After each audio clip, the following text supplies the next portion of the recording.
চেতনা আপামর বাংলাদেশের মানুষের কাছে তারা মুক্তিযুদ্ধের চেতনা বুঝে। আওয়ামী লীগের থেকে মুক্তিযুদ্ধের চেতনা আমাদের বাংলাদেশের মানুষ কখনো তাদের গ্রহণ করে নেয় নাই, কোনোদিন নিবে না। মহান মুক্তিযুদ্ধ কথাটা বুঝতে হবে, সেই জায়গায় রাখতে হবে। মুক্তিযুদ্ধ নিয়ে কোনো রাজনীতি আমরা চাই না। আমাদের অসংখ্য মুক্তিযোদ্ধারা শহীদ হয়েছেন, অসংখ্য বাংলাদেশের মানুষ যুদ্ধ করে তারা শহীদ হয়েছেন, আমাদেরকে একটি স্বাধীন দেশ দিয়েছিলেন।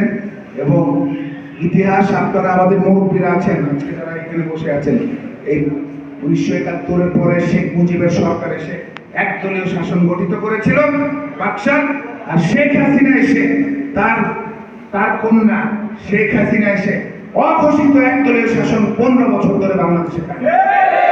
তাই কোন আওয়ামী লীগকে এলাকার প্রতিষ্ঠিত দেওয়া যাবে না। আরেকটা কথা আমি বলতে চাই, এই জাতীয় পার্টি জাতীয় বেঈমান পার্টি 2014 নির্বাচনে এই জাতীয় পার্টির কারণে এরা আবার সরকার গঠন করার সুযোগ পেয়েছে, এবং 2018 নির্বাচনে তাদের বীর হওয়ার একটা সুযোগ ছিল, কিন্তু তারা আবারও লোভ লালসা করে আবার এই শেখ হাসিনার নির্বাচনে গিয়েছেন। তাদেরকে আপনাদের বয়কট করতে হবে। শুধু আওয়ামী লীগ না, জাতীয় পার্টির অনেক এই 5 বছর বাবলায়, ধনী বাবলা, সন্ত্রাসী বাবলা এবং তার ভাগিনা মাসুদ, এই দুইজনের কারণে অনেক সাধারণ পাবলিক, অনেক মানুষের জমি জামা দখল করেছে, অনেকে নির্যাতন হয়েছে। এই দোলাই পারে এই একজনের অফিস দখল করে এটাকে এই আমির টাওয়ারে আরেকজনের সম্পত্তি জোর জবরদস্তি তারা লিখে নিয়ে এই অফিসকে দখল করেছে। ওই অফিসের মালিক এখন আমাদের কাছে সহযোগিতা চেয়েছে। আমরা বলেছি আপনি সেনাবাহিনীর কাছে যান, আপনার প্রশাসনের কাছে যান, এলাকার মানুষ যেটা সত্য সেটাই বলবে এবং আপনাকে সহযোগিতা করবে। এই হচ্ছে তাদের আসল চরিত্র।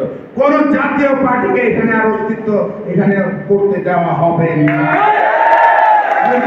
আমি কথা বলবো না, আপনারা জানেন 15ই আগস্ট ঘিরে শেখ হাসিনা চক্রান্ত করছে এবং তার কিছু গুন্ডা পান্ডা বাহিনী ইতিমধ্যে এলাকায় ঢুকেছে।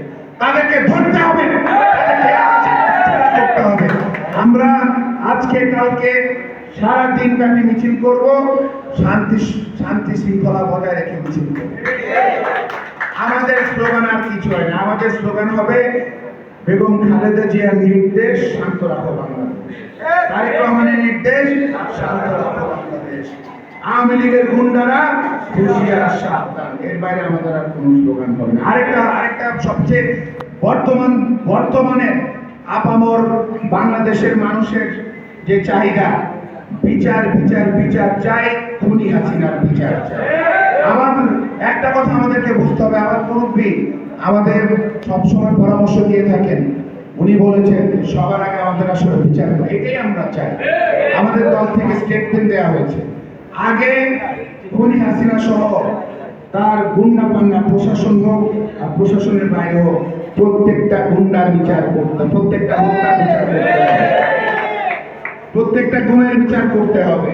আমরা আগে তাদের বাংলাদেশের মাটিতে তাদের বিচার দেখতে চাই, তারপরে আমরা নির্বাচনে যাব এবং জনগণ যাকে ভোট দিবে সেই নির্বাচিত হবে এবং সেই এলাকার মানুষের জন্য, এলাকার উন্নয়ন, এলাকার মানুষের জীবনের উন্নয়নের জন্য কাজ করবে।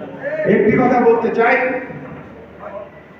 বাংলাদেশের মানুষের অর্থ লোপাটে এই বিভিন্ন ইট পাথরের কিছু রাস্তাঘাট করে সেদিকে বলা হচ্ছে বাংলাদেশ নাকি উন্নতি হয়ে গেছিল, অথচ বাংলাদেশের মানুষের পকেটে বাজার করার ঠিক মতো টাকা থাকে না। ব্যাংকে গেলে ব্যাংকে টাকা নাই। আমরা জানি, আপনারা সবকিছু জানেন, সবকিছুই বোঝেন। তাই আমরা নতুন স্বাধীন রাষ্ট্র আবার শত শত শহীদদের রক্তে বিনিময়ে আজকে পেয়েছি। আসলে আমরা সবাই মিলে বাংলাদেশকে নতুন